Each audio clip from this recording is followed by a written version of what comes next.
विभिन्न स्थलाकृतियाँ।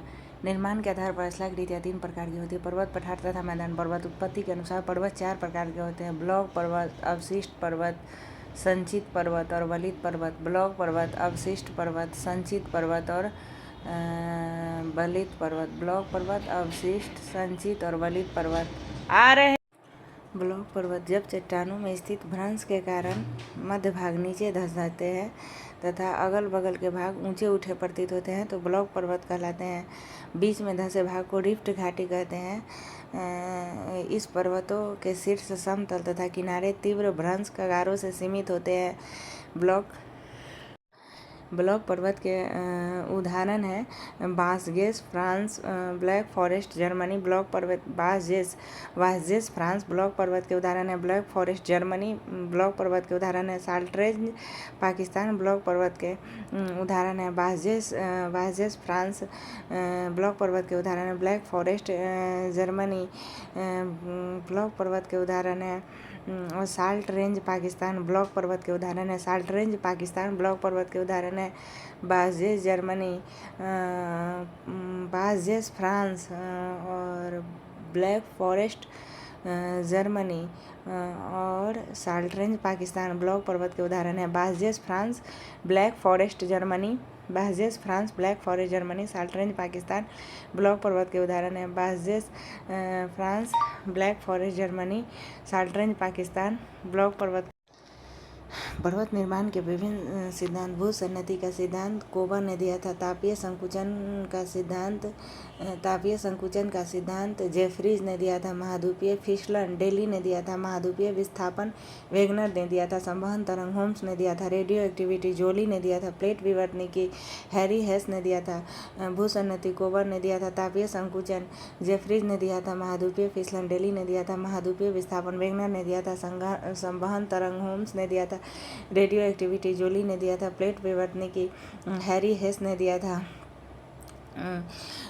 Plate विवर्तनिकी Harry हेस ने दिया था।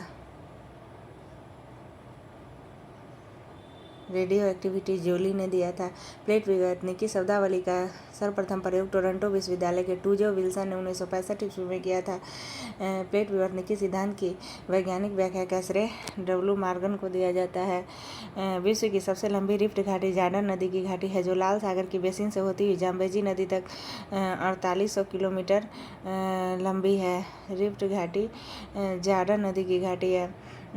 रिफ्ट घाटी लाल सागर से जेम्बेजी नदी तक जो लाल सागर की बेसिन से होती है जेम्बेजी नदी तक 4800 किलोमीटर है। 4800 किलोमीटर लंबी घाटी है। अवशिष्ट पर्वत वे पर्वत चट्टानों के अपरदन के फलस्वरूप निर्मित होते हैं जैसे विंध्याचल एवं सतपुड़ा अवशिष्ट पर्वत है। नीलगिरी पर्वत अवशिष्ट पर्वत है। विंध्याचल पर्वत अवशिष्ट पर्वत है।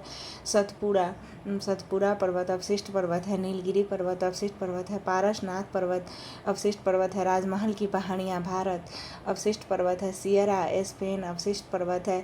गैसा एवं बूटे अमेरिका अवशिष्ट पर्वत है। साल्ट रेंज वाला तो ब्लॉक पर्वत था। अवशिष्ट पर्वत कौन कौन है? विंध्याचल अवशिष्ट पर्वत है। सतपुड़ा अवशिष्ट पर्वत है। नीलगिरी अवशिष्ट पर्वत है। राजमहल की पहाड़ी अवशिष्ट पर्वत है। उसके बाद पारसनाथ अवशिष्ट पर्वत है। सियरा स्पेन गैसा एवं बूटे अमेरिका अवशिष्ट पर्वत है। संचित पर्वत भूपटल पर मिट्टी बालू कंकर पत्थर लावा के एक स्थान पर जमा होते रहने के कारण बनने वाला पर्वत संचित पर्वत होता है। रेगिस्तान में बनने वाले बालू के स्तूप संचित पर्वत श्रेणी में आते हैं। रेगिस्तान में बनने वाले स्तूप संचित पर्वत के अंतर्गत आते हैं। बलित पर्वत पृथ्वी की आंतरिक शक्तियों से धरातल की चट्टानों के मुड़ जाने से बनता है। ये लहरदार पर्वत है।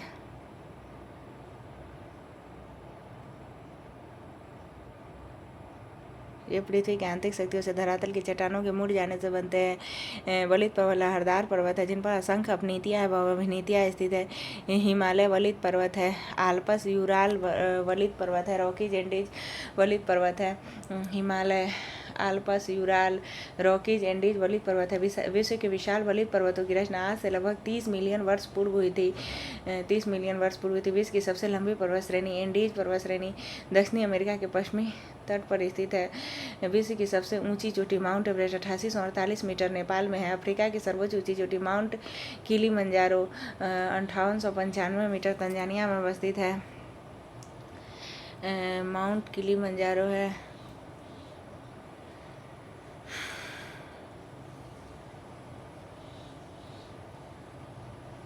Mount Kilimanjaro 5895 metre. अफ्रीका की सर्वोच्च शिखर का माउंट किलिमंजारो 5895 मीटर तंजानिया में अवस्थित है। वलित पर्वतों के निर्माण का आधुनिक सिद्धांत प्लेट टेक्टोनिक की संकल्पना पर आधारित है। जहाँ हिमालय पर्वत खड़ा है वहाँ किसी समय टेथी सागर नामक विशाल भू अभिनति अथवा भूद्रोणी थी। दक्षिण पठार के उत्तर की ओर विस्थापन के कारण टेथी सागर में बल पड़ गया और यह ऊपर उठ गया, जिससे संसार का सबसे ऊंचा पर्वत हिमालय का निर्माण हुआ। भारत का अरावली पर्वत विश्व के सबसे पुराने वलित पर्वतों में गिना जाता है। अरावली की सबसे ऊंची चोटी माउंट आबू के निकट गुरु शिखर है, जिसकी समुद्र तल से ऊंचाई 1722 मीटर है। कुछ विद्वान अरावली पर्वत को अवशिष्ट पर्वत का उदाहरण मानते हैं। भारत में विंध्याचल, सतपुरा, नीलगिरी, पारसनाथ, राजमहल की पहाड़ियाँ आदि अवशिष्ट पर्वत है। सियरा स्पेन, गैसा एम्बूटा अमेरिका अवशिष्ट पर्वत है। विश्व के सबसे पुराने वलित पर्वतों में है भारत का अरावली पर्वत और सबसे लंबी पर्वतमाला एंडीज है। दक्षिणी अमेरिका का जो एंडीज है और सबसे पुराना वलित पर्वत अरावली पर्वत है। इसकी सबसे ऊंची चोटी माउंट आबू के निकट गुरु शिखर है, जिसकी समुद्र तल से ऊंचाई 1722 मीटर है। कुछ विद्वान अरावली पर्वत को अवशिष्ट पर्वत का उदाहरण मानते हैं। पठार धरातल का विशिष्ट स्थल रूप जो अपने आसपास के स्थल से पर्याप्त ऊंचा हो तथा शीर्ष भाग चौड़ा एवं सपाट हो। समांतर पठार की ऊंचाई 300 से 500 फीट होती है। कुछ अधिक ऊंचाई वाला पठार है तिब्बत का पठार 4500 मीटर। विश्व का सबसे ऊंचा पठार बोलीविया का पठार 3110 मीटर। कोलंबिया का पठार 1500। तिब्बत का पठार 4500 मीटर। विश्व का सबसे ऊंचा पठार समांतर पठार की ऊंचाई 300 से 500 फीट होता है। पठार की ऊंचाई 300 से 500 फीट। कुछ अधिक ऊंचाई वाला पठार है तिब्बत का पठार 4500 मीटर। विश्व का सबसे ऊंचा तिब्बत का पठार 4500 मीटर। विश्व का सबसे ऊंचा पठार बोलिविया का पठार 3110 मीटर। कोलंबिया का पठार 1500 से 2000 मीटर। कोलंबिया का पठार अमेरिका के पश्चिमी कोलंबिया का पठार अमेरिका के पश्चिमी भाग में फैला हुआ है। पठार के प्रकार पठार 5 प्रकार के होते हैं। अंतरा पर्वतीय पठार, पर्वतपदीय पठार, महाद्वीपीय पठार, तटीय पठार और गुंबदाकार पठार।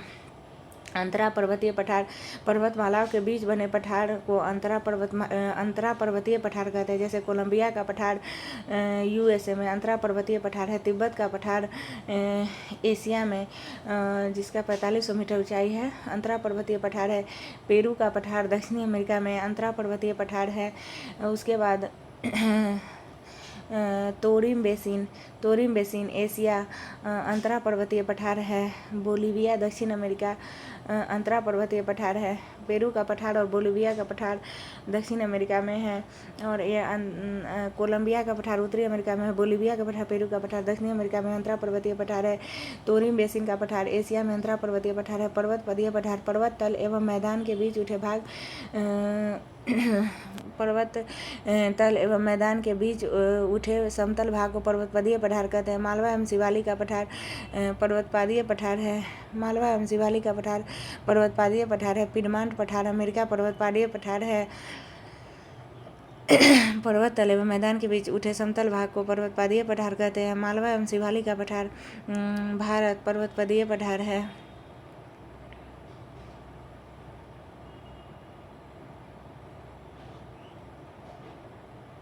पर्वत तल एवं मैदान के बीच उठे समतल भाग को दो पर्वतों के बीच अंतरा पर्वतीय और पर्वतपादीय पर्वत तथा मैदान के बीच उठे भाग को पर्वतपादीय पठार कहते हैं। मालवा तथा शिवालिक का पठार पर्वतपादीय पठार है। पिडमांट पठार अमेरिका पर्वतपादीय पठार है। महाद्वीपीय पठार जब पृथ्वी के भीतर जमा लैकोलिथ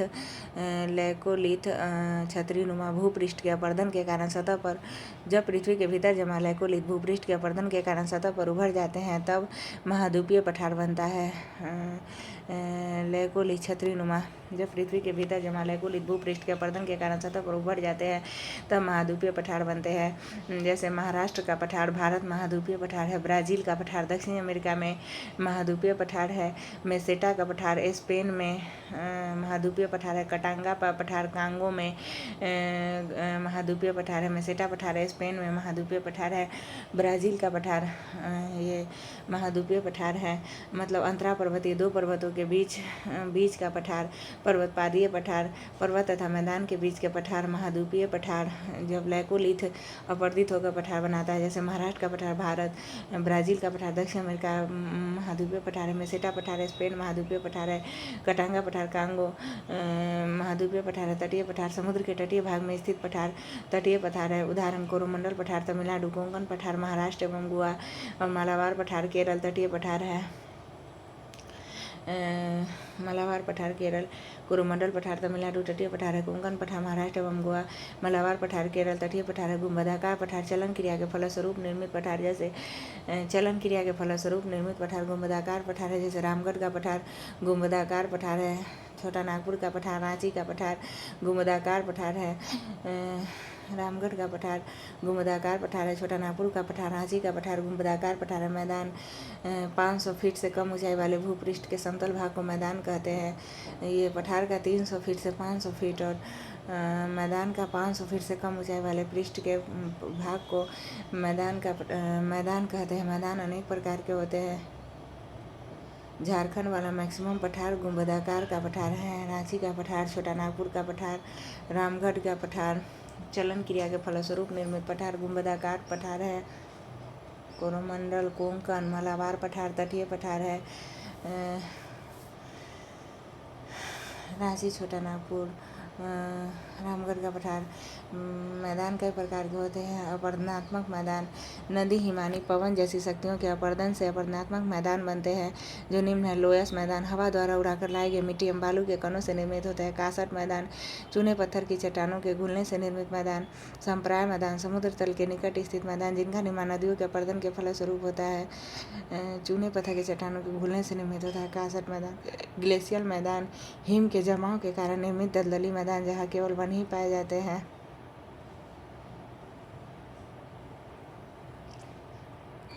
रेगिस्तानी मैदान वर्षा के कारण बनी नदियों के बहने के फलस्वरूप रेगिस्तानी मैदान का निर्माण होता है। निक्षेपात्मक मैदान नदी निक्षेपों द्वारा बड़े बड़े मैदानों का निर्माण होता है। इसमें गंगा, सतलज, मिसिसिपी एवं हांगो के मैदान प्रमुख है। इस प्रकार के मैदानों में जलोढ़ का मैदान, डेल्टा का मैदान प्रमुख है। निक्षेपात्मक मैदान में जलोढ़ का मैदान, डेल्टा का मैदान प्रमुख है। भिन्न भिन्न कारकों द्वारा निर्मित स्थलाकृति भूमिगत जल द्वारा निर्मित स्थलाकृति चूना पत्थर वाले चट्टानों को भूमिगत जल पिघलाकर स्थलाकृति बनाता है। भूमिगत जल द्वारा निर्मित स्थलाकृति चूना पत्थर वाले चट्टानों को पिघलाकर भूमिगत जल स्थलाकृति बनाता है। भूमिगत जल द्वारा निर्मित स्थलाकृति है उस्रुत कुआं, गीजर, घोलरंध्र, डोलाइन, कासट झील, युवाला, पोलिये, कंदरा, स्टेलेक्टाइट, स्टेलेग्माइट और लैपीज आदि। भूमिगत जल द्वारा निर्मित स्थलाकृति है उस्रुत कुआं, गीजर, घोलरंध्र, डोलाइन, युवाला, पोलिये। भूमिगत जल द्वारा निर्मित स्थलाकृति उत्सृत कुआं भूमिगत जल द्वारा निर्मित स्थलाकृति है। उत्सृत कुआं भूमिगत जल द्वारा निर्मित स्थलाकृति है। घोलरंध्र, डोलाइन भूमिगत जल द्वारा निर्मित स्थलाकृति है। कासट झील, युवाला, पोलिये। कासट झील भूमिगत जल द्वारा निर्मित स्थलाकृति है। युवाला और पोलिये भूमिगत जल द्वारा निर्मित स्थलाकृति है। स्टेलेटाइट, स्टेलेग्माइट और कंदरा भूमिगत जल द्वारा निर्मित स्थलाकृति है। लैपीज भूमिगत जल द्वारा निर्मित स्थलाकृति है। भूमिगत जल द्वारा निर्मित स्थलाकृति चूना पत्थर वाले चट्टानों को भूमिगत जल पिघलाकर स्थलाकृति बनाता है। उस्रुत कुआं भूमिगत जल है। गीजर, घोलरंध्र, डोलाइन, युवाला, पोलिये, कंदरा, स्टेलेटाइट, स्टेलेग्माइट, लैपीज भूमिगत जल द्वारा निर्मित स्थलाकृति है। सर्वाधिक उस्रुत कुआं ऑस्ट्रेलिया में पाई जाती है। सागरीय जल द्वारा निर्मित स्थलाकृतियाँ सागरीय जल तथा समुद्री तरंग द्वारा निर्मित स्थलाकृतियाँ अलग अलग नहीं होता है, सेम होता है। सागरीय जल तथा समुद्री तरंग द्वारा निर्मित स्थलाकृतियाँ दोनों एक ही हैं। सर्फ सागरीय जल द्वारा निर्मित है। सर्फ वेलाचली तंगारिका सागरीय जल द्वारा निर्मित स्थलाकृति है। सर्फ वेलाचली तंगारिका सागरीय जल द्वारा निर्मित स्थलाकृति है। पुलीन हुक लूप टोम्बलो सागरीय जल द्वारा निर्मित स्थलाकृति है। पुलीन हुक लूप टोम्बलो सागरीय जल द्वारा निर्मित स्थलाकृति है। उसके बाद हिमनद द्वारा निर्मित स्थलाकृति सर्क टार्न अरीट हॉर्न नूनाटक फ्योर्ड ड्रमलिन केम एस्कर हिमनद द्वारा निर्मित स्थलाकृति है। सर्क एरीट टार्न और हॉर्न हिमनद द्वारा निर्मित स्थलाकृति है। सर्क एरीट टार्न और हॉर्न हिमनद द्वारा निर्मित स्थलाकृति है। सर्क टार्न एरीट हॉर्न हिमनद द्वारा निर्मित स्थलाकृति है। नूनाटक हिमनद द्वारा सर्क एरीट हॉर्न टार्न नूनाटक हिमनद द्वारा निर्मित स्थलाकृति है। फ्योर्ड ड्रमलिन केम एस्कर हिमनद द्वारा निर्मित स्थलाकृति है। हिमनद द्वारा निर्मित स्थलाकृति है। भूमिगत जल द्वारा निर्मित स्थलाकृति उस्रुत कुआं गीजर घोरलंड डोलाइन कासट झील युवाला पोलिए उस्रुत कुआं भूमिगत जल गीजर घोरलंड डोलाइन कासट युवाला पोलिए कंदरा स्टेलेटाइट स्टेलेग्माइट भूमिगत जल द्वारा निर्मित स्थलाकृति है। सागरीय जल द्वारा निर्मित स्थलाकृति सर्फ बेलाचली तंगारिका पुलीन हुक टूप टोम्बलो सागरीय जल द्वारा निर्मित स्थलाकृति हिमनद द्वारा निर्मित स्थलाकृति सर्क टार्न अरीट हॉर्न सर्क टार्न एरीट हॉर्न नूनाटक फ्योर्ड ड्रमलिन केम एस्कर बहुत गहरी हिमनद गर्तें जिनमें समुद्री जल भर जाता है तथा जो समुद्री तटरेखा पर होती है उन्हें फ्योर्ड कहा जाता है। फ्योर्ड हिमनद गर्भ होता है। सर्क हॉर्न एरीट सर्क से हॉर्न हॉर्न से एरीट बनता है। सर्क गहरे लंबे एवं चौड़े गर्त होते हैं जिनकी दीवार तीव्र ढाल वाली होती है। तीव्र ढाल वाली सीधी या अवतल होती है। अधिकतर सर्क हिमनद घाटियों के शीर्ष पर पाए जाते हैं। हिमनद के पिघलने से जल भरी सर्क को सर्क झील या टार्न झील कहते हैं। सर्क के शीर्ष पर अपर्दन होने से हॉर्न निर्मित होते हैं। आल्पस पर्वत की चोटी मैटरहॉर्न तथा हिमालय पर्वत की ऊंची चोटी एवरेस्ट वास्तव में हॉर्न ही है। आल्पस की ऊंची चोटी मैटरहॉर्न और हिमालय पर्वत की चोटी एवरेस्ट वास्तव में हॉर्न ही है जो सर्क के शीर्ष अपर्दन से निर्मित है। लगातार अपर्दन से सर्क के दोनों तरफ की दीवारें तंग हो जाती है और इनका आकार कंघी या आरी के समान कटकों के रूप में हो जाता है जिन्हें अरीट कहते हैं। आरी या कंघी के समान अरीट तीक्ष्ण कटक कहते हैं। इन पर चढ़ना असंभव होता है। हॉर्न एरीट हिमानी है। भूमिगत जल द्वारा निर्मित स्थलाकृति है उस्रुत कुआं गीजर घोरलंद डोलाइन कासट झील गीजर घोरलंड डेनाइन कासट झील युवाला पोली कंदरा स्टेलेटाइट एवं स्टेलेग्माइट सागरीय जल द्वारा निर्मित स्थलाकृतियाँ सर्फ वेलाचली तंगारिका पुलीन हुक टूप टोम्बलो सागरीय जल द्वारा निर्मित स्थलाकृति है। हिमनद द्वारा निर्मित स्थलाकृति है। सर्क टार्न एरीट हॉर्न नूनाटक फ्योर्ड ड्रमलिन केम एस्कर हिमनद द्वारा निर्मित स्थलाकृति है। ड्रमलिन मुख्य रूप से समूह में मिलते हैं। इस कारण ऐसी स्थलाकृति को अंडे की टोकरी बास्केट ऑफ एग टोपोग्राफी कहते हैं। पवन द्वारा निर्मित स्थलाकृतियाँ ज्यूगेन याडांग इंसेलवर्ग छत्रक प्लाया बरखान लोयस पेडी प्लेन ज्यूगेन याडांग इंसेलवर्ग छत्रक प्लाया लोयस बरखान पेडी प्लेन है। मरु टिब्बा सैंड ड्यून हवा के तेज वेग से बने रेतीले टीलों को मरु टिब्बा कहते हैं। मरु टिब्बा के निर्माण के लिए अवरोध का होना आवश्यक है। नव चंद्राकार टिब्बे जिनकी भुजाएं पवनों की दिशा में निकली होती हैं बरखान कहलाती है। जब रेत के कण बहुत महीन एवं हल्के होते हैं तो पवन उसे बहुत लंबी दूरी तक ले जा सकती है। जब ऐसी रेत बड़े क्षेत्र में जम जाती है तो उसे लोयस कहते हैं। समुद्री तरंग द्वारा निर्मित समुद्री तरंग सागरीय जल और समुद्री तरंग द्वारा निर्मित स्थलाकृति अलग अलग नहीं होता है, दोनों सेम ही है। तो समुद्री तरंग द्वारा निर्मित स्थलाकृति समुद्री भृगु भुजिन्हा लैगून झील रिया तट भारत का पश्चिमी तट समुद्री तरंग द्वारा निर्मित स्थलाकृति है। समुद्री भृगु समुद्री तरंग द्वारा निर्मित स्थलाकृति है। भुजिन्हा समुद्री तरंग द्वारा भुजिन्हा लैगून समुद्री तरंग द्वारा निर्मित स्थलाकृति है। भुजिन्हा समुद्री तरंग द्वारा निर्मित स्थलाकृति है। लैगून झील समुद्री तरंग द्वारा निर्मित स्थलाकृति है। रिया तट भारत का पश्चिमी तट समुद्री तरंग द्वारा निर्मित स्थलाकृति है। स्टैक डाल्मेशियन युगोस्लाविया का तट स्टैक और डाल्मेशियन युगोस्लाविया का तट समुद्री तरंग द्वारा निर्मित स्थलाकृति है। डाल्मेशियन समुद्री तट द्वारा निर्मित स्थलाकृति है। तो नदी द्वारा निर्मित स्थलाकृति है महाखंड। नदी द्वारा निर्मित स्थलाकृति है महाखंड या गर्ज कैनियन। भी आकार की घाटी जलप्रपात छिप्रिका जलगर्दिका विसर्प नदी वेदिका जलोढ़ पंख जलोढ़ शंकु गोखुर झील गुम्फित नदी एवं डेल्टा नदी द्वारा निर्मित स्थलाकृति है। गहरी घाटी जिसकी विशेषता सीढ़ी नुमा खड़े ढाल होते हैं उसे गोर्ज कहते हैं। भारत में सतलज सिंधु सतलज ब्रह्मपुत्र नर्मदा गंडक कोसी आदि नदियाँ अपने पर्वतीय भागों में गॉर्ज का निर्माण करती है। कैनियन गार्ज के विस्तृत रूप का है कैनियन। कोलोरेडो कैनियन यूएसए जो कोलोरेडो नदी द्वारा बना है विश्व में सबसे अधिक प्रसिद्ध है। कोलोरेडो कैनियन यूएसए जो कोलोरेडो नदी द्वारा बना है विश्व में सबसे अधिक प्रसिद्ध है। जब नदी की तलहटी उबड़ खाबड़ होती है तो नदी का जल तीव्र झोंके के साथ आगे बढ़ता है जिसे छिप्रिका कहते हैं। छिप्रिकाओं के समूह को सोपानी जलप्रपात कहते हैं। अफ्रीका में आसवन तथा खौरतौम के बीच नील नदी में कई छिप्रिका तथा सोपानी जलप्रपात मिलते हैं। अफ्रीका में आसवन तथा खौरतौम के बीच नील नदी में कई छिप्रिका तथा सोपानी जलप्रपात मिलते हैं। जब नदी पर्वतीय प्रदेश से मैदानी भागों में प्रवेश करती है तो उसकी गति ढाल कम होने के कारण धीमी हो जाती है। फलस्वरूप पर्वतीय क्षेत्र से लाए हुए नदीभार को गिरिपथ में ही निक्षेप कर देती है। कालांतर में निक्षेपित नदभार गिरिपथ से बाहर की ओर शंकु के रूप में फैल जाता है जिसे हम जलोढ़ शंकु कहते हैं। जलोढ़ पंख जलोढ़ शंकु की अपेक्षा अधिक चौड़े और कम ऊंचे होते हैं। जलोढ़ पंख अधिक चौड़ा और कम ऊंचा होता है। जिस नदी में जल की मात्रा अधिक तथा जलोढ़ की मात्रा कम होती है वह शंकु के स्थान पर पंखों का निर्माण करती है।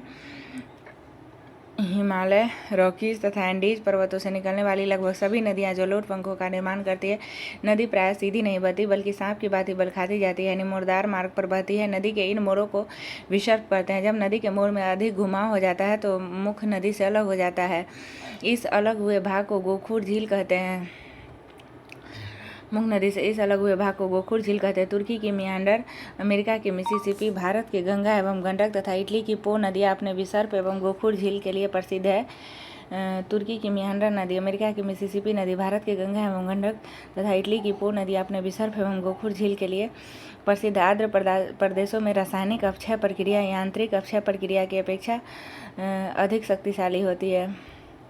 लटकती घाटियाँ यूं आकार की घाटी एवं मोरेन हिमानी क्षेत्र में बनते हैं। मोरेन हिमानी क्षेत्र में बनते यूं आकार के घाटी के तल चौड़े और किनारे चिकने तथा तीव्र ढाल वाले होते। जल निर्गम छिद्र सिंह खोल और कासर मैदान चूना क्षेत्र की स्थलाकृति में पाए जाते हैं।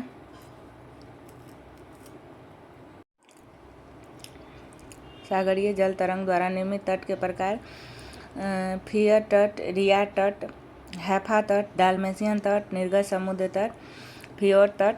किसी हिमानीकृत उच्च भूमि के सागरीय जल के नीचे धंस जाने से फियर तट का निर्माण होता है। इसके किनारे खड़ी दीवार के समान होते हैं। उदाहरण नॉर्वे का तट फियर तट का उदाहरण है। हिमानी सागरीय तटीय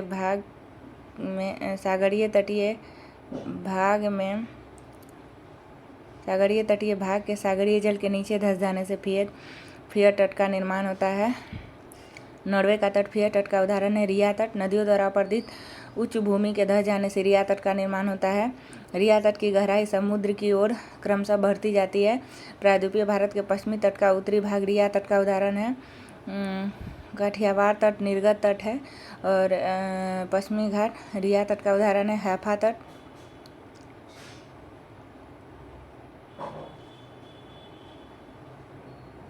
रिया तट में नदी सागरीय तट भाग में डूब जाने से उसके बाद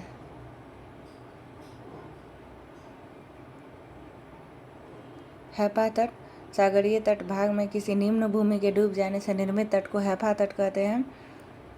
निम्न भूमि का सागरीय तटीय भाग में डूब जाने से हिमानीकृत उच्च भूमि के सागरीय तल के नीचे धंस जाने से फियर तट, रिया तट। नदियों द्वारा उपर्दित उच्च भूमि के धंस जाने से रिया तट। हैफा तट, निम्न भूमि का सागरीय तटीय भाग में डूब जाने से हैफा तट। सागरीय तटीय भाग में किसी निम्न भूमि के डूब जाने से निम्न तट को हैफा तट कहते हैं। हैफा तट पर रोधिकाओं की समानांतर श्रृंखला मिलती है जिसे सागरीय जल घिरकर लैगून झीलों का निर्माण करता है। यूरोप का बाल्टिक तट हैफा तट का उदाहरण है। डाल्मेशियन तट, समानांतर पर्वतीय कटकों वाले तटों के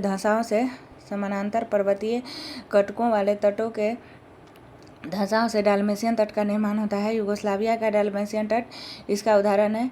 निर्गत समुद्र तल स्थलखंड के ऊपर उठने तथा समुद्र के स्तर के नीचे गिरने से। निर्गत समुद्र तल स्थलखंड के ऊपर उठने या समुद्री जल स्तर के नीचे गिरने से निर्गत समुद्र तट का निर्माण होता है। निर्गत समुद्र तट पर स्पीट, लैगून, पुलिन, क्लिफ एवं मेहराब मिलते हैं। भारत में गुजरात का काठियावाड़ तट निर्गत समुद्र तट का उदाहरण है। फियर तट हिमानीकृत उच्च भूमि के सागरीय जल के नीचे धंस जाने से बनता है। रिया तट नदियों द्वारा अपर्दित उच्च भूमि के धंस जाने से बनता है। हैफा तट सागरीय तटीय भाग में निम्न भूमि के डूब जाने से हैफा तट बनता है। समानांतर पर्वतीय कटकों वाले तटों के धंसाओं से डाल्मेशियन तट बनता है। स्थलखंड के ऊपर उठने या समुद्री जलस्तर के नीचे गिरने से निर्गत समुद्र तट बनता है। वन निम्न प्रकार के होते हैं: उष्णकटिबंधीय सदाबहार one, tropical evergreen rain forest. इस प्रकार का वन विषुवत रेखीय प्रदेश और उष्णकटिबंधीय प्रदेशों में पाया जाता है जहाँ 200 सेंटीमीटर से अधिक वर्षा होती है। यहाँ पेड़ों की पत्तियाँ चौड़ी होती हैं। यहाँ के पेड़ों की पत्तियाँ पूरी तरह नहीं झड़ती, इसलिए सदाबहार कहते हैं। इस वन में दिन के समय भी सूर्य के प्रकाश वन के अंदर तक नहीं पहुँच पाते हैं। आमतौर पर यहाँ दृढ़ काष्ठ जैसे रोजवुड, आबनूस, महोगनी आदि पाए जाते हैं। रोजवुड, आबनूस एवं महोगनी उष्णकटिबंधीय सदाबहार वन।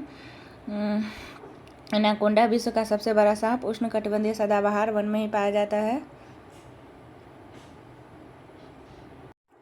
उष्णकटिबंधीय पर्णपाती वन या मानसूनी वन, उष्णकटिबंधीय सदाबहार वन, उष्णकटिबंधीय पर्णपाती वन, शीतोष्ण सदाबहार वन, शीतोष्ण पर्णपाती वन और शंकुधारी वन, भूमध्यसागरीय वनस्पति। तो उष्णकटिबंधीय पर्णपाती वन या मानसूनी वन, उष्णकटिबंधीय पर्णपाती वन मानसूनी वन होते हैं जहाँ 150 सेंटीमीटर से कम वर्षा होती है और उसमें होता था 200 सेंटीमीटर से अधिक, और यहाँ 150 सेंटीमीटर से कम वर्षा होती है।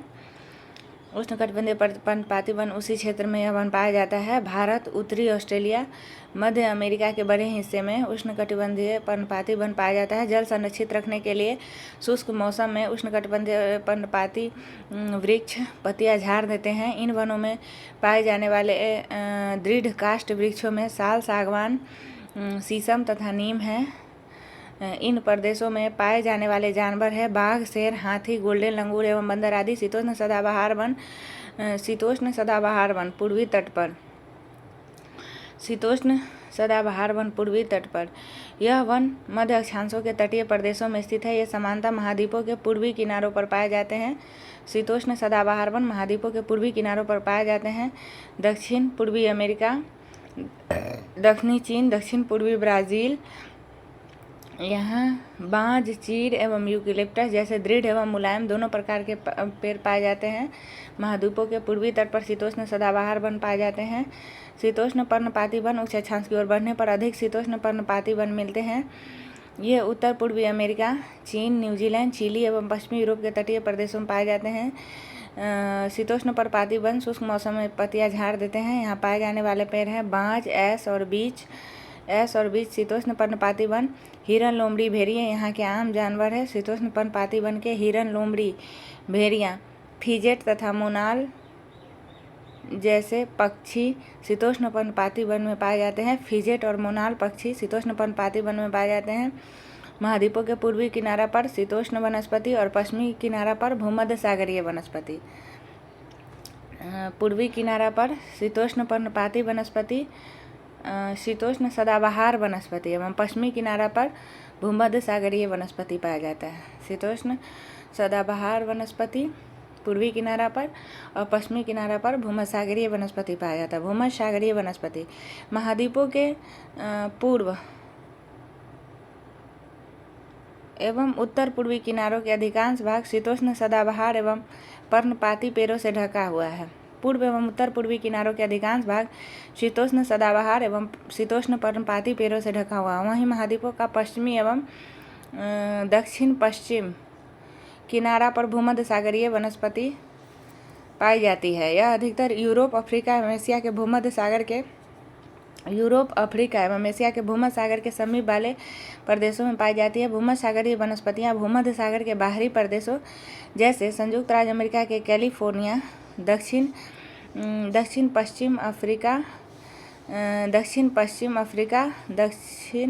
पश्चिमी दक्षिण अमेरिका, दक्षिण पश्चिम ऑस्ट्रेलिया में भी पाई जाती है। ये भूमध्य सागरीय वनस्पति कहाँ कहाँ पाई जाती है? कैलिफोर्निया में।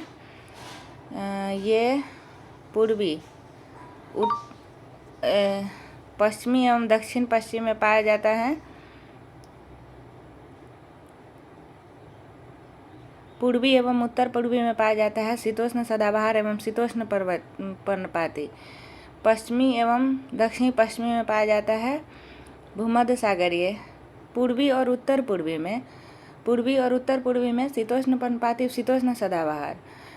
पश्चिमी या दक्षिण पश्चिम में भूमध्य सागरीय वनस्पतियाँ भूमध्य सागर के बाहरी प्रदेशों जैसे संयुक्त राज्य अमेरिका के कैलिफोर्निया में भूमध्य सागरीय वनस्पति पाई जाती है।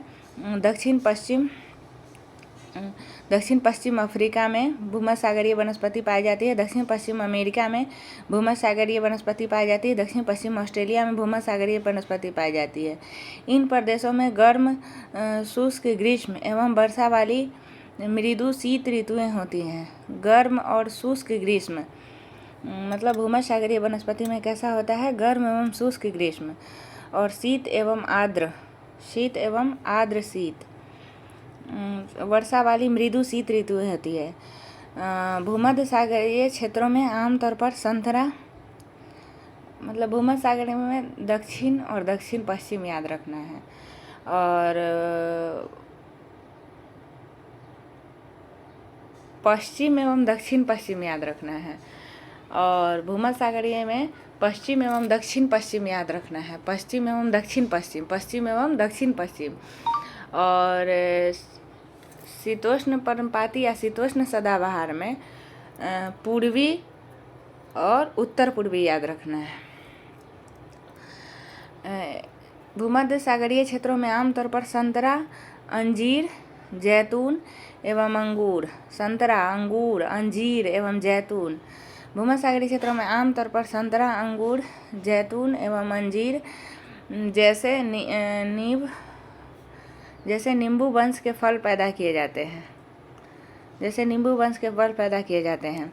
यहाँ वन्य जीवन कम है। शंकुधारी वन, उत्तरी गोलार्ध के उच्च अक्षांशों 50 से 70 डिग्री में भव्य शंकुधारी वन पाए जाते हैं।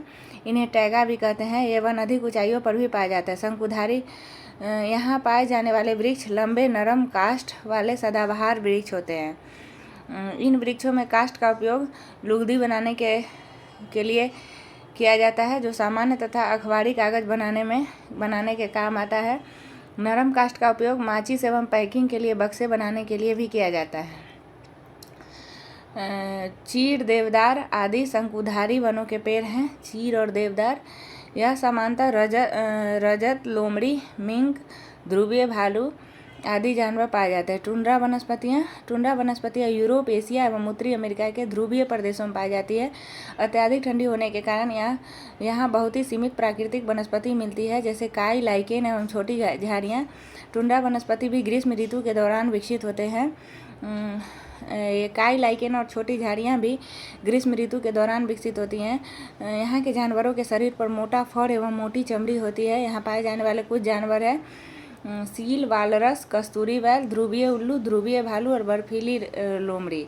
सील, वालरस, कस्तूरी बैल, ध्रुवीय भालू, ध्रुवीय उल्लू एवं बर्फीली लोमड़ी। शंकुधारी वन में रजत, लोमड़ी, मिंक, ध्रुवीय भालू, रजत, लोमड़ी, मिंक एवं ध्रुवीय भालू। फिजे तथा मोनाल शीतोष्ण पर्णपाती वन में कटीली झाड़ियाँ शुष्क रेगिस्तानी क्षेत्रों में पाई जाती हैं। उसके बाद घास मैदान, घास भूमियों को 2 वर्गों में विभाजित किया गया है। उष्णकटिबंधीय घास भूमियाँ एवं शीतोष्णकटिबंधीय घास भूमियाँ। उष्णकटिबंधीय घास भूमियाँ घास ऊंची और शीतोष्णकटिबंधीय घास भूमियाँ घास नीची। तो उष्णकटिबंधीय घास भूमियाँ भूमध्य रेखा के दोनों तरफ उष्णकटिबंधीय क्षेत्रों तक फैले हैं। यहाँ वनस्पति निम्न से मध्य वर्षा वाले क्षेत्रों में पैदा होती है। यहाँ घास काफ़ी ऊंची, लगभग 3 से 4 मीटर की ऊंचाई तक बढ़ सकती है। उष्णकटिबंधीय घास भूमियों में हाथी, जेबरा, जिराफ, हिरन, तेंदुआ आदि जानवर पाए जाते हैं। उष्णकटिबंधीय घास भूमियों को अलग अलग देशों में अलग अलग नामों से जाना जाता है। सवाना उष्णकटिबंधीय घास भूमियाँ अफ्रीका में है। कंपोस उष्णकटिबंधीय घास भूमियाँ ब्राज़ील में है। लानोस उष्णकटिबंधीय घास भूमियाँ वेनेजुएला एवं कोलंबिया में है। सवाना अफ्रीका में है। लानोस वेनेजुएला एवं कोलंबिया में है। कंपोस ब्राज़ील में है। सवाना उष्णकटिबंधीय घास भूमि अफ्रीका में है। लानोस वेनेजुएला एवं कोलंबिया में है। कंपोस ब्राज़ील में है। उष्णकटिबंधीय घास भूमियाँ सवाना अफ्रीका में है। कंपोस ब्राज़ील में है। सवाना अफ्रीका में है। कंपोस उष्णकटिबंधीय घास भूमि है ब्राज़ील में है। सवाना उष्णकटिबंधीय घास भूमि है अफ्रीका में है। और लानोस वेनेजुएला और कोलंबिया में है। लानोस उष्णकटिबंधीय घास भूमि वेनेजुएला और कोलंबिया में है। सवाना उष्णकटिबंधीय घास भूमि अफ्रीका में है। उसके बाद कंपोस उष्णकटिबंधीय घास भूमि ब्राज़ील में है। और लानोस वेनेजुएला एवं कोलंबिया में। लानोस उष्णकटिबंधीय घास भूमि वेनेजुएला एवं कोलंबिया में है। शीतोष्णकटिबंधीय घास भूमि नीची घास होती है। यह मध्य अक्षांशीय क्षेत्रों और महाद्वीपों के भीतरी भागों में पाया जाता है। शीतोष्णकटिबंधीय घास भूमियाँ महाद्वीपों के भीतरी भाग में मध्य अक्षांशीय क्षेत्रों में। शीतोष्णकटिबंधीय घास भूमियाँ की घास छोटी एवं पौष्टिक होती है। शीतोष्ण प्रदेशों में सामान्यतः जंगली भैंस, बाइसन, एंटीलोप पाए जाते हैं। जंगली भैंस, बाइसन एवं एंटीलोप पाए जाते हैं। शीतोष्णकटिबंधीय घास भूमियाँ को निम्न भाग से जाना जाता है। सवाना उष्णकटिबंधीय है। लानोस उष्णकटिबंधीय है। कंपोस उष्णकटिबंधीय है। सवाना अफ्रीका में है। कंपोस ब्राज़ील में है। लानोस वेनेजुएला एवं कोलंबिया में है। शीतोष्णकटिबंधीय घास के मैदान प्रेयरी है संयुक्त राज्य अमेरिका। पंपास है अर्जेंटीना है। अर्जेंटीना में वेल्ड है दक्षिण अमेरिका। डाउन्स है ऑस्ट्रेलिया। स्टेपी है एशिया एवं अमेरिका। एशिया यूक्रेन, रूस, चीन के मंचूरिया प्रदेश। प्रेयरी शीतोष्णकटिबंधीय घास के मैदान है। पंपास शीतोष्णकटिबंधीय घास के मैदान है। वेल्ड शीतोष्णकटिबंधीय घास के मैदान है। डाउन्स शीतोष्णकटिबंधीय घास के मैदान है। स्टेपी शीतोष्णकटिबंधीय घास के मैदान है। प्रेयरी संयुक्त राज्य अमेरिका एवं कनाडा। Pampas Argentina. वेल्ड दक्षिण Africa. Downs Australia. Steppe Asia Ukraine, रूस, चीन के मंचूरिया प्रदेश। महाद्वीप भूमध्य सागर में क्या याद रखना था? पश्चिम एवं दक्षिण पश्चिम और शीतोष्ण प्रपाती में पूर्वी एवं उत्तर पूर्वी। महाद्वीप पृथ्वी पर भूभाग की सबसे बड़ी इकाई को महाद्वीप कहते हैं। पृथ्वी के 29 से 30% भाग पर महाद्वीपों का विस्तार पाया जाता है। महाद्वीप विवर्तनिकी क्रिया से अलग हुए हैं। संपूर्ण पृथ्वी का स्थल क्षेत्र 7 महाद्वीपों में बटा हुआ है। एशिया, यूरोप, अफ्रीका, उत्तरी अमेरिका, दक्षिणी अमेरिका, अंटार्कटिका एवं ऑस्ट्रेलिया। एशिया, यूरोप, उत्तरी अमेरिका, दक्षिणी अमेरिका, अफ्रीका, ऑस्ट्रेलिया, अंटार्कटिका। महाद्वीपीय विस्थापन का सिद्धांत एक जर्मन मौसम वैज्ञानिक अल्फ्रेड वेगनर जर्मनी का था। महाद्वीपीय विस्थापन का सिद्धांत एक जर्मन मौसम वैज्ञानिक, ध्रुवीय अन्वेषक, खगोल शास्त्री, भूवैज्ञानिक अल्फ्रेड वेगनर ने दिया था। उन्हें अल्फ्रेड वेगनर को वास्तव में महाद्वीपीय बहाव के जनक के रूप में जाना जाता है। महासागरीय तल पर महाद्वीपों की गति को महाद्वीपीय विस्थापन के रूप में जाना जाता है। इस बहाव की प्रक्रिया को पूरा करने में लाखों वर्ष लग जाते हैं। वेगनर के अनुसार कार्बोनिफेरस युग में सभी महाद्वीपों ने एक महाद्वीपीय द्रव्यमान का निर्माण किया जिसे पेंजिया कहा जाता है, जिसका अर्थ संपूर्ण पृथ्वी से है। कार्बोनिफेरस युग में यह महाद्वीप पैंथालासा नामक एक विशाल महासागर से घिरा हुआ था, जिसका अर्थ संपूर्ण जल से है। पेंजिया संपूर्ण पृथ्वी और पैंथालासा संपूर्ण जल। पेंजिया का उत्तरी भाग लॉरेंसिया एवं दक्षिणी भाग गोंडवाना लैंड को प्रदर्शित करता था। आगे चलकर पेंजिया का विभाजन हो गया तथा स्थल भाग एक दूसरे से अलग हो गए। यह विभाजन 2 दिशाओं में प्रवाह के रूप में हुआ। उत्तर की ओर या भूमध्य रेखा की ओर प्रवाह गुरुत्व बल तथा प्लवनशीलता के बल के द्वारा हुआ, जबकि पश्चिम की ओर प्रवाह गुरुत्व बल तथा प्लवनशीलता के बल के द्वारा हुआ, जबकि पश्चिम की ओर प्रवाह सूर्य एवं चंद्रमा के ज्वारीय बल के कारण हुआ माना गया। परिणाम स्वरूप महासागरों तथा महाद्वीपों का वर्तमान स्वरूप प्राप्त हुआ। एशिया शब्द की उत्पत्ति हिब्रू भाषा के आशू शब्द से हुई है, जिसका शाब्दिक अर्थ उदित सूर्य से है। एशिया संसार का सबसे बड़ा महाद्वीप है। यह विश्व के लगभग 30% क्षेत्रफल पर उदित सूर्य, एशिया का मतलब होता है उदित सूर्य। एशिया संसार का सबसे बड़ा महाद्वीप है, विश्व के लगभग 30% क्षेत्रफल पर विस्तृत है। इससे होकर 3 प्रमुख अक्षांशीय वृत्त विषुवत वृत्त, कर्क एवं आर्कटिक वृत्त गुजरते हैं। एशिया महाद्वीप से होकर विषुवत वृत्त, कर्क तथा विषुवत वृत्त तो नीचे ही रह जाता है, उधर काटता है पश्चिम में। इससे होकर 3 प्रमुख अक्षांशीय वृत्त विषुवत वृत्त, कर्क वृत्त एवं आर्कटिक वृत्त गुजरते हैं। एशिया के उत्तर में आर्कटिक महासागर, दक्षिण में हिंद महासागर, पूर्व में प्रशांत महासागर, पश्चिम में यूराल पर्वत, कैस्पियन सागर, कैस्पियन सागर, काला सागर व भूमध्य सागर एशिया और यूरोप की सीमा बनाती है। यूराल पर्वत वही है, कैस्पियन सागर भी है, काला सागर भी है और भूमध्य सागर एशिया और यूरोप की सीमा बनाती है। लाल सागर और स्वेज नहर एशिया को अफ्रीका से अलग करता है।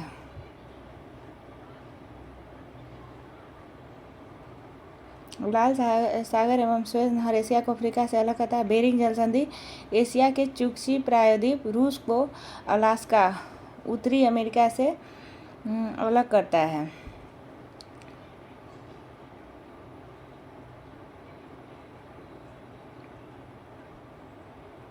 बेरिंग जल संधि एशिया के चुक्शी प्रायद्वीप, रूस को अलास्का, उत्तरी अमेरिका से अलग करता है।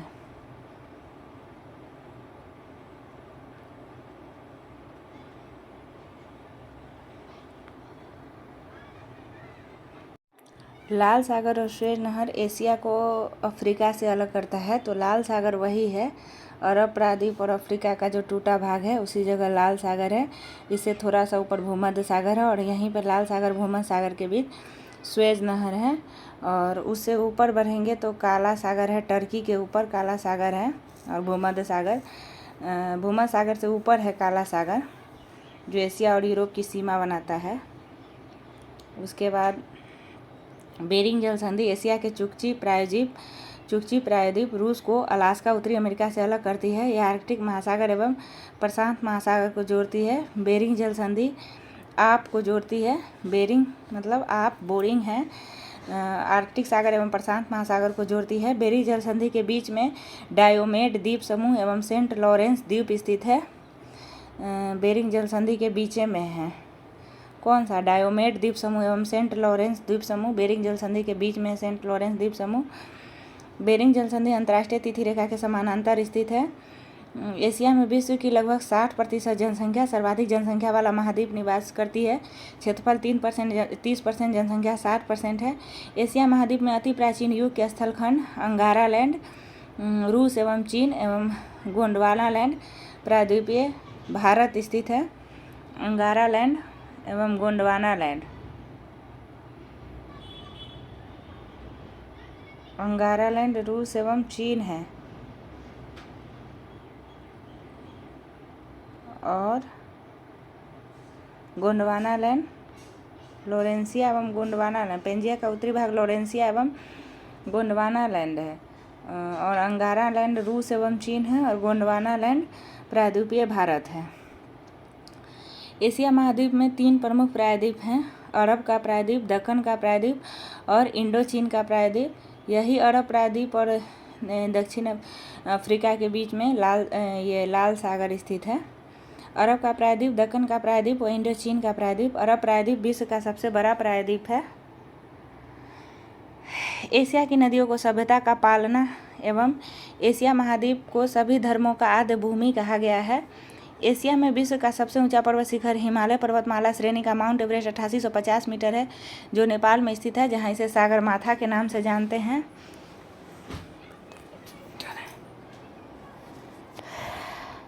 तिब्बत का पठार विश्व का सबसे ऊंचा पठार है। इसकी औसत ऊंचाई 4500 मीटर है, जिसके कारण इसे तिब्बत को पठार को विश्व का छत कहते हैं। पूर्व से पश्चिम इसकी लंबाई लगभग 2500 किलोमीटर है।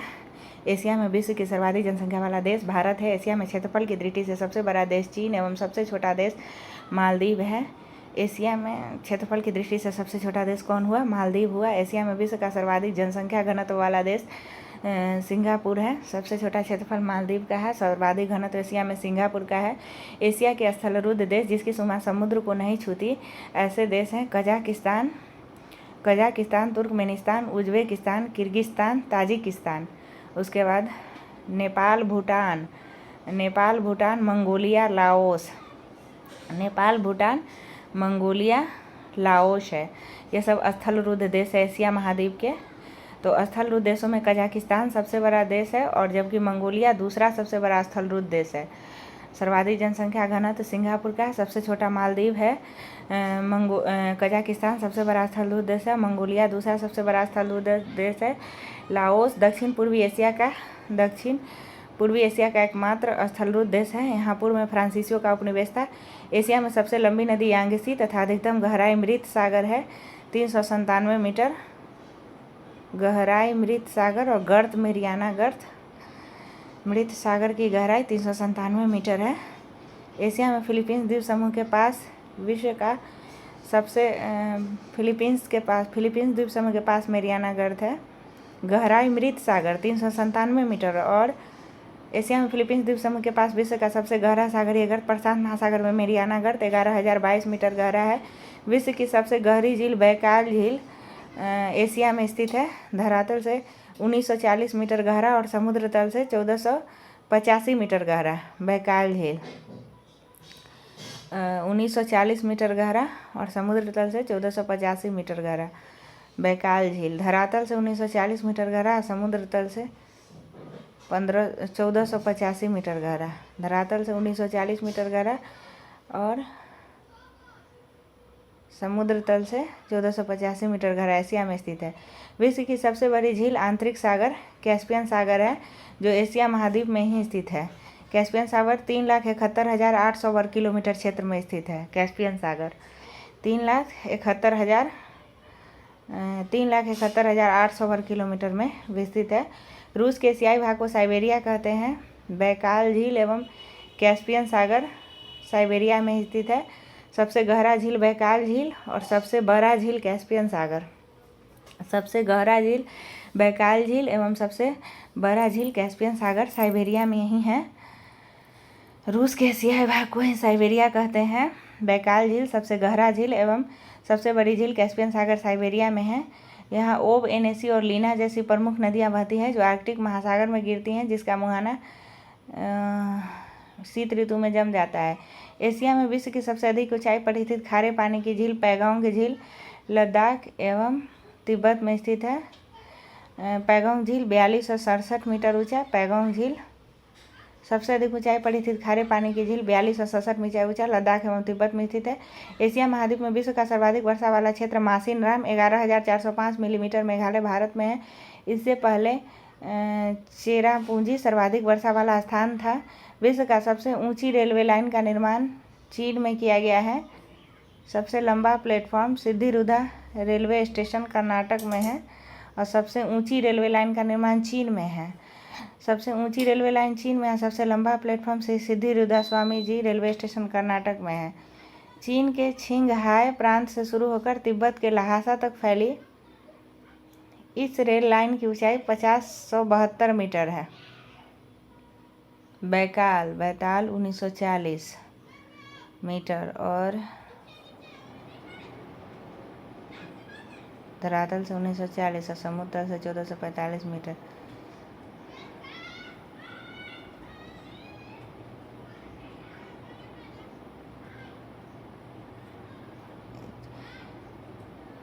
ऊंची रेलवे लाइन चीन में किया गया है। चीन के छिंगहाई प्रांत से शुरू होकर तिब्बत के ल्हासा तक फैली इस रेलवे लाइन की ऊंचाई 50,172 मीटर है। महावेली गंगा श्रीलंका की सबसे लंबी नदी है। एशिया में विश्व का सबसे लंबा railway platform Shri Siddharudha railway station Hubli Karnataka Bharat में स्थित है, जिसकी लंबाई 1507 मीटर है। Shri Siddharudha railway station की लंबाई 1507 मीटर है। चीन विश्व का सर्वाधिक मछली पकड़ने वाला देश है। विश्व का सर्वाधिक समाचार पत्र पढ़ने वाला देश हांगकांग है। विश्व का सर्वाधिक डाकघर वाला देश भारत है। प्रशांत महासागर में गिरने वाली एशिया की प्रमुख नदियां हैं हांगहो, आमूर, सिक्यांग और यांगटी सिक्यांग प्रशांत महासागर में गिरती है। जो एशिया की नदियां हैं कौन कौन? हांगहो, आमूर, सिक्यांग एवं यांगटी सिक्यांग। भूमध्य सागरीय जलवायु के एशियाई देश हैं साइप्रस, जॉर्डन, टर्की, इजराइल एवं लेबनान। साइप्रस, जॉर्डन, टर्की एवं साइप्रस, जॉर्डन, टर्की, इजराइल एवं लेबनान। एशिया का सबसे घना बसा द्वीप जावा है। एशिया का सर्वाधिक जूट एवं गन्ना उत्पादक देश जूट उत्पादक देश बांग्लादेश एवं गन्ना उत्पादक देश भारत है। सबसे घना बसा द्वीप जावा है। सबसे घना बसा द्वीप जावा है। सर्वाधिक घनत्व सिंगापुर का है। एशिया में सर्वाधिक जल विद्युत का विकास जापान में हुआ है। एशिया का सबसे बड़ा रेल मार्ग ट्रांस साइबेरियन रेल मार्ग स्टेशन तो सिद्धि रुधा स्वामी जी रेलवे स्टेशन है 1507 मीटर, लेकिन सबसे बड़ा रेल मार्ग ट्रांस साइबेरियन रेल मार्ग है। लंबाई 9438 किलोमीटर है। 9438 किलोमीटर। ट्रांस साइबेरियन रेल मार्ग 9438 किलोमीटर चौड़ा है और अड़ के रहता है। 9438 किलोमीटर। यह लेनिनग्राड से व्लादिवोस्टोक तक जाता है। माउंट एवरेस्ट का नाम। माउंट एवरेस्ट से संबंधित कुछ तथ्य। माउंट एवरेस्ट का नाम तत्कालीन भारत के महासर्वेक्षक सर जॉर्ज एवरेस्ट के नाम पर पड़ा, जिन्होंने एवरेस्ट की अवस्थिति का पता लगाया। सर जॉर्ज एवरेस्ट 1830 से 43 तक भारत के महासर्वेक्षक रहे। विगत में माउंट एवरेस्ट को चोटी 15 कहा जाता था। एवरेस्ट की स्थिति 86 डिग्री 55 मिनट 40 पूर्वी व अक्षांश 27 डिग्री 59 मिनट 16 सेकेंड। 86 55 40 27 59 16। 86 55 40 27 59 16 है। 86 55 40 एवरेस्ट की स्थिति 86 55 40 पूर्वी और 27 59 16 उत्तरी अक्षांश। देशांतर 86 55 40 पूर्वी अक्षांश 27 59 16 उत्तरी। 86 55 40 पूर्वी 27 59 16 उत्तरी। 86 55 40 पूर्वी देशांतर और 27 59 16 उत्तरी। 86 55 40 पूर्वी देशांतर 27 59 16 उत्तरी। 86 55 40 पूर्वी देशांतर 27 59 16 उत्तरी अक्षांश। एवरेस्ट की स्थिति देशांतर 86 55 40 पूर्वी एवं अक्षांश 27 59 16 उत्तरी पर्वतमाला के आसपास के विभिन्न स्थलों के औसत मापन द्वारा 1954 ईस्वी में माउंट एवरेस्ट की ऊंचाई 8848 मीटर आंकी गई थी। नेशनल ज्योग्राफी सोसाइटी ने जीपीएस उपग्रह के उपयोग के द्वारा 1999 में माउंट एवरेस्ट की ऊंचाई 8850 मीटर होने की पुष्टि की। 1954 में 8848 और 1999 में 8850 मीटर। माउंट एवरेस्ट को तिब्बत में चोमू लांगमा जगत जननी तथा नेपाल में सागर माथा आकाश देवी कहते हैं। माउंट एवरेस्ट को पृथ्वी का तीसरा ध्रुव भी कहा जाता है। सबसे पहले एडमंड हिलोरी एवं तेंजिंग नोर्गे 1953 में माउंट एवरेस्ट की चोटी पर पहुंचे थे। 53 में एडमंड हिलोरी एवं तेंजिंग नोर्वे पहुंचे थे। 54 में 8848 मीटर नापा गया और 1999 में 8850 मीटर नापा गया। नोवांग गोम्बू प्रथम व्यक्ति थे जो माउंट एवरेस्ट पर 2 बार चढ़े। कौन कौन? नोवांग गोम्बू प्रथम व्यक्ति थे जो माउंट एवरेस्ट पर 2 बार चढ़े। पहले बार 1963 में और दूसरा बार 1965 में। 1963 में अमेरिकी अभियान वेल के साथ और 1965 में भारतीय अभियान दल के साथ। नोवांग गोम्बू तेंजिंग नोर्गे के भतीजा हैं जो 1953 में चढ़ा था। ये 2 बार चढ़ा नोवांग गोम्बू 1963 में और 65 में। 1963 में अमेरिकी अभियान वेल के साथ, 1965 में भारतीय अभियान के साथ। जिम व्हिटेकर प्रथम अमेरिकी है। 1963 में माउंट एवरेस्ट पर चढ़ने में सफलता प्राप्त हुई। अमेरिकी में व्हिटेकर हो जाएगा जो 1963 में चढ़ा। 1953 में गया एडमंड हिलोरी एवं तेंजिंग नोर्वे। 1963 में और 65 में गया नोवांग गोम्बू। 1963 में गया जिम व्हिटेकर और 1975 में गई जुंको तेवई। जुंको तेवई जापान पहली महिला है जो एवरेस्ट पर चढ़ी। 16 मई 1975 ईस्वी को बछेंद्री पाल 1984 में चढ़ी थी। बछेंद्री पाल पहली भारतीय महिला है जो 1984 में माउंट एवरेस्ट के शिखर पर पहुंची। फू दोरजी प्रथम व्यक्ति है जो 1984 ईस्वी को बिना ऑक्सीजन के माउंट एवरेस्ट पर चढ़ने में सफलता प्राप्त की। बछेंद्री पाल और फू दोरजी दोनों 1984 में ही बछेंद्री पाल 1984 और फू दोरजी 1984। फू दोरजी बिना ऑक्सीजन के और बछेंद्री पाल पहली महिला। फू दोरजी 1984। कामी रीता शेरपा सर्वाधिक 32 बार मई 2026 तक। कामी रीता शेरपा सर्वाधिक 32 बार मई 2026 तक 32 बार एवरेस्ट पहुंचने में सफल हुए। कामी पहली बार 24 वर्ष की अवस्था में 1994 में इस पर चढ़े थे। 84 में बछेंद्री पाल और फू दोरजी भी 84 में, और कामी रीता शेरपा 94 में। विश्व में सबसे कम उम्र 13 वर्ष में एवरेस्ट शिखर पर चढ़ने वाला पुरुष जॉर्डन रोमरो थे, जो 2010 ईस्वी को शिखर पर चढ़ने में सफलता प्राप्त किए। 2010 में जॉर्डन रोमरो 13 वर्ष में विश्व में सबसे कम उम्र 13 वर्ष में एवरेस्ट शिखर पर चढ़ने वाली पहली महिला मालवेथा पूर्णा है। भारत आंध्र प्रदेश है जिसने 2014 ईस्वी को शिखर पर चढ़ने में सफल हुए। जॉर्डन रोमरो और मालवेथा पूर्णा। जॉर्डन रोमरो 2010 में, मालवेथा पूर्णा 2014 में। कम उम्र में जॉर्डन रोमरो एवं मालवेथा पूर्णा याद रखना है। जॉर्डन रोमरो 2010 में, मालवेथा पूर्णा 2014 में। सबसे कम उम्र 15 वर्ष में एवरेस्ट शिखर पर चढ़ने में सफल होने वाले भारतीय पुरुष राघव जुनेजा मुरादाबाद उत्तर प्रदेश है। इन्होंने 2013 को एवरेस्ट शिखर पर चढ़ने में सफलता प्राप्त की। इसके साथ इसके स्कूल लॉरेंस के 5 बच्चे भी थे। यह विश्व की प्रथम स्कूल टीम है जिसने एवरेस्ट शिखर पर चढ़ने में सफलता प्राप्त हुई। राघव जुनेजा 2015 में। अर्जुन वाजपेयी 16 वर्ष की अवस्था में एवरेस्ट शिखर पर 2010 में चढ़ने में सफल हुए। 16 वर्ष की अवस्था में, नोएडा उत्तर प्रदेश, अर्जुन वाजपेयी। उसके बाद एवरेस्ट पर तिब्बत की ओर से चढ़ने पर उम्र सीमा की बाध्यता नहीं है।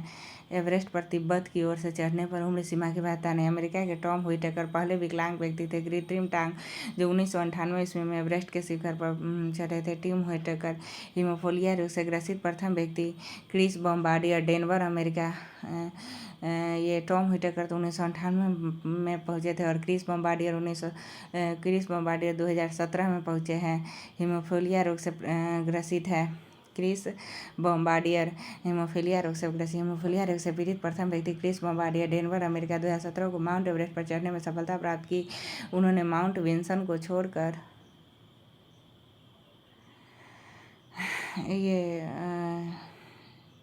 क्रिस बॉम्बार्डियर माउंट विंसन को छोड़कर विश्व के सभी महाद्वीपों की ऊंची चोटी पर चढ़ने में भी सफलता प्राप्त की है।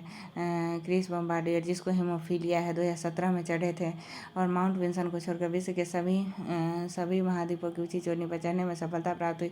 एशिया की सबसे लंबी रेलवे सुरंग सीकन जापान में है।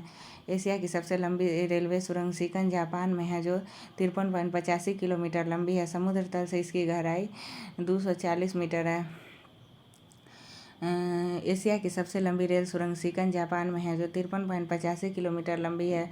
समुद्र तल से इसकी गहराई 240 मीटर है।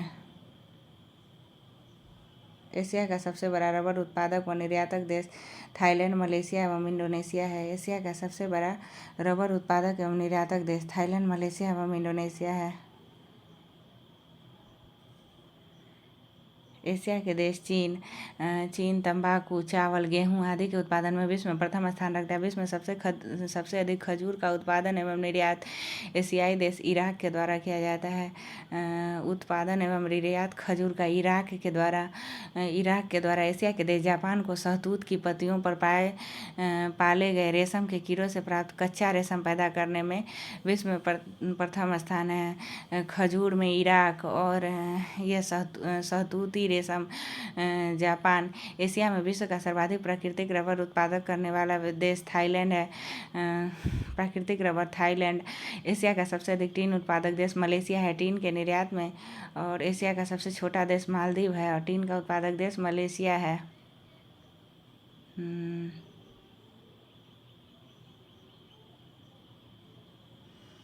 टीन उत्पादक देश मलेशिया है। टीन के निर्यात में यह विश्व में प्रथम टीन के निर्यात में मलेशिया का विश्व में प्रथम स्थान पर है। मलेशिया का इपोह टीन खनन का प्रमुख केंद्र है। मलेशिया का इपोह किंता केलांग घाटी टीन खनन का प्रमुख केंद्र है। एशिया का सबसे गर्म स्थान तीरथ जवी एशिया का सबसे गर्म स्थान तीरथ जवी इजराइल तथा सबसे ठंडा स्थान बरखोयास्क साइबेरिया है। तीरथ जवी इजराइल एवं सबसे ठंडा स्थान बरखोयास्क साइबेरिया है। तीरथ जवी इजराइल का तापमान 54 डिग्री सेल्सियस एवं बरखोयास्क साइबेरिया का तापमान -69 डिग्री सेल्सियस मिलता है। बरखोयास्क को पृथ्वी का शीत ध्रुव भी कहते हैं। लाल सागर एवं भूमध्य सागर को जोड़ने वाली नहर सुएज नहर है। लाल सागर वही अरब प्रायद्वीप और अफ्रीका के बीच जो सागर है वही लाल सागर है। विश्व का सबसे बड़ा सिनकोना उत्पादक देश इंडोनेशिया है। ये खजूर में इराक है और टीन में मलेशिया है। प्राकृतिक रबर में थाईलैंड है। सिनकोना में इंडोनेशिया है। विश्व का सबसे बड़ा सिनकोना उत्पादक देश इंडोनेशिया है। बांडुंग इसका सबसे बड़ा सिनकोना उत्पादक केंद्र है। सिनकोना से कुनैन बनाई जाती है जो मलेरिया की दवा है। एशिया में विश्व का सर्वाधिक जलयान बनाने वाला देश जापान है। ओसाका जापान का वस्त्र निर्माण का प्रमुख केंद्र है जिसे जापान का मैनचेस्टर कहा जाता है। योडो नदी यहाँ के मिलों के लिए जल उपलब्ध कराती है। योडो नदी कहाँ है? जापान में। ओसाका का वस्त्र उद्योग पूर्णतः आयातित कच्चे मालों पर निर्भर है। तुर्की की अंगोरा जाति की बकरियां विश्व प्रसिद्ध है जिनसे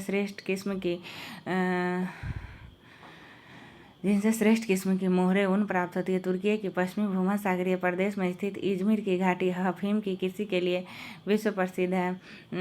इजमिर की घाटी कहाँ है जो अफीम की कृषि के लिए प्रसिद्ध है? तुर्की में। इजमिर की घाटी तुर्की में है जो अफीम की कृषि के लिए प्रसिद्ध है। कोराई जनजाति इंडोनेशिया ऊंचे पेड़ों में घर बनाकर रहते हैं। कोराई जनजाति कहाँ पाई जाती है? जो ऊंचे पेड़ों में घर बनाकर रहती है इंडोनेशिया। और इंडोनेशिया सिनकोना का सबसे बड़ा उत्पादक देश है। जापान का नागासाकी शहर जापान का नागासाकी शहर क्यूशू द्वीप पर स्थित है। जापानी लोगों को चाय अत्यधिक प्रिय है। ये लोग चाय का एक विशेष उत्सव चानुयू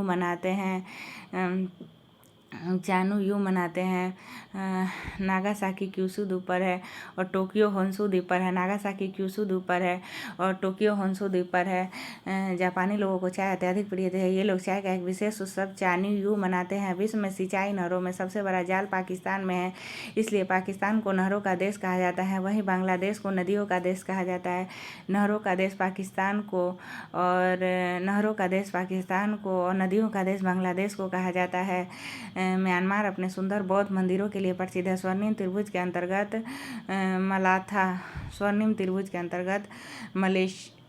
म्यांमार, लाओस एवं थाईलैंड आते हैं। स्वर्णिम त्रिभुज के अंतर्गत मलाथा, म्यांमार, लाओस एवं थाईलैंड आते हैं। स्वर्णिम त्रिभुज के अंतर्गत मलाथा, म्यांमार, लाओस एवं थाईलैंड आते हैं।